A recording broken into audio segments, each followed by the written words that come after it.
Van? You just gonna take it? Wow. Look, here's the deal. Yes, I will be taking the vaccine. I've looked into it.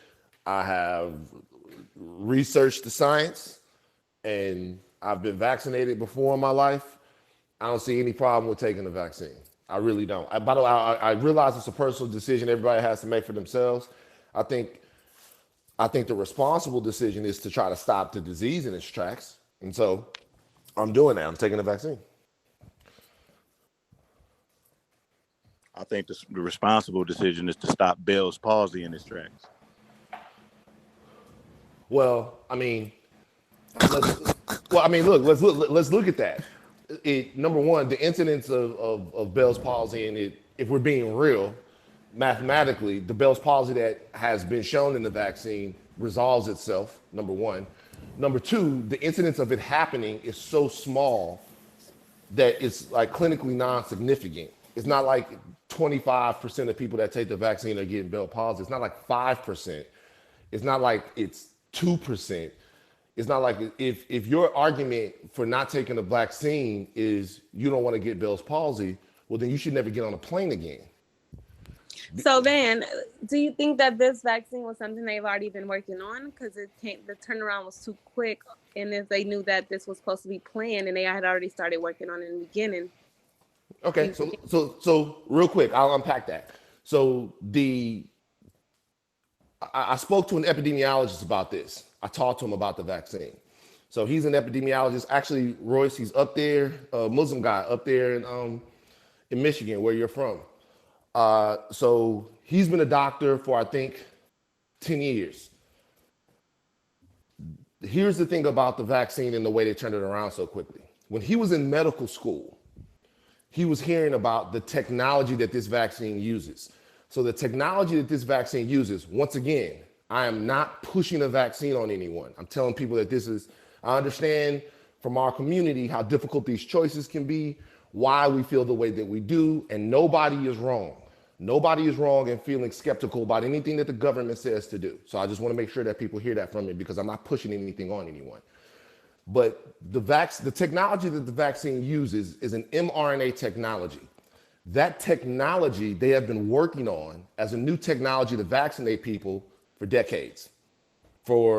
If not decades, at least 15 years. So what that technology does is old vaccines would take an antigen from a virus or a dead part of the virus. The vaccines that everybody here, most people here were vaccinated with, I know there's some people that haven't been, they take a dead part of the virus, they put it in your body, and then that virus, your body creates a code or a protein to fight the virus, and then you don't get sick with it anymore. Okay, what this technology does is it doesn't put a dead part of the virus in your body. There's no part of the coronavirus that is going into your body when you get vaccinated. Somebody decided we can create something that copies the codec of the virus itself, like writes a little piece of paper. We then envelop that in a fatty substance so it can get through the protein in your cell. And when it goes in there, your cells think, hey, there's the virus because they see the codec. There's no virus, but they think there it is. Then they create antigens and antibodies to it. The mRNA rips itself up, and then you have antibodies to the virus. That way of actually vaccinating someone has been in development for a long time. It was something that he heard about, something that they were studying when he was in medical school. What happened is they didn't really have anything that they really had to roll it out quickly with.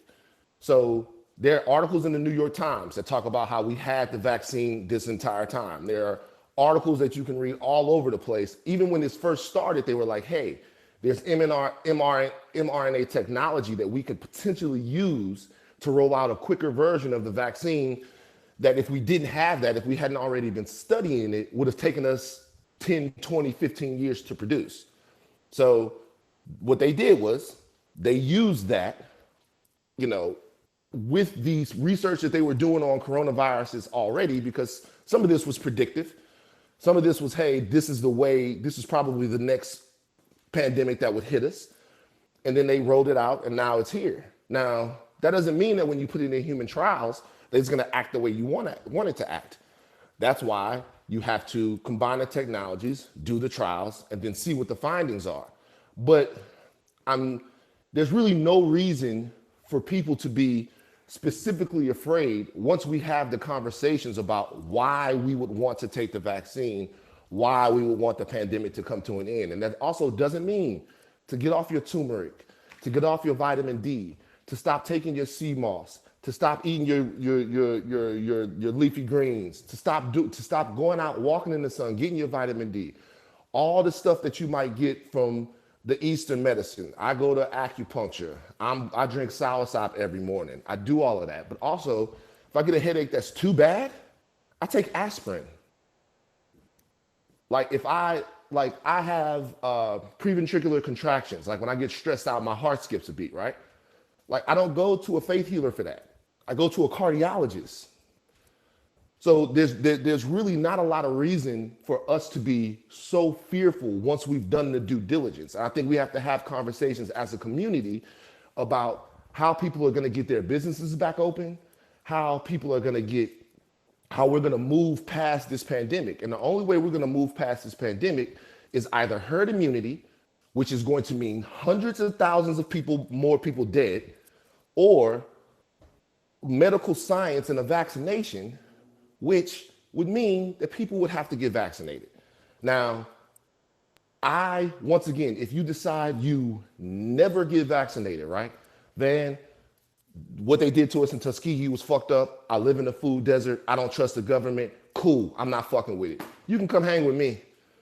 I'm not about to browbeat you or do anything like that. I'm not about to do any of that. I get you. I'm with you, brother. They done done too much. This might just be the way this is supposed to go.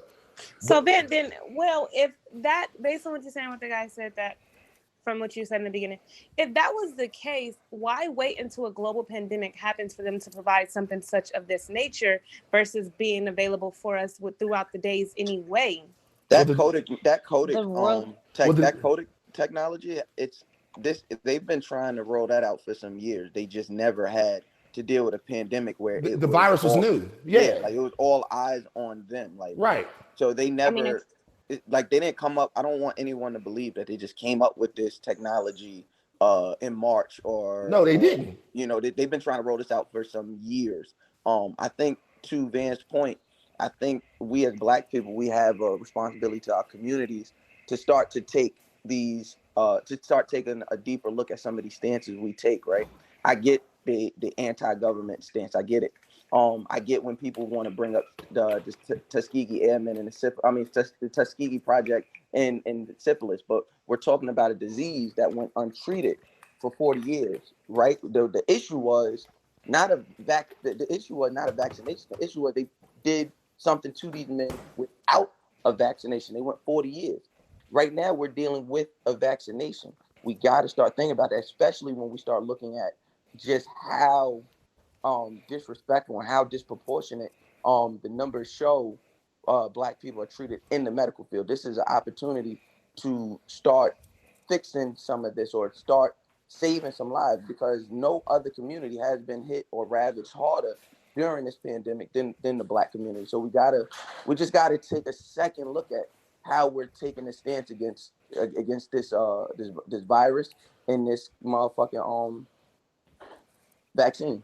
And I just want to throw this in here. Isn't there a bunch of different vaccines? Like, it's not just one thing. Like, yeah, same technology. I'm like, same technology. It's three, right? Yeah, it's three. Same technology though. So it is basically like a cell phone.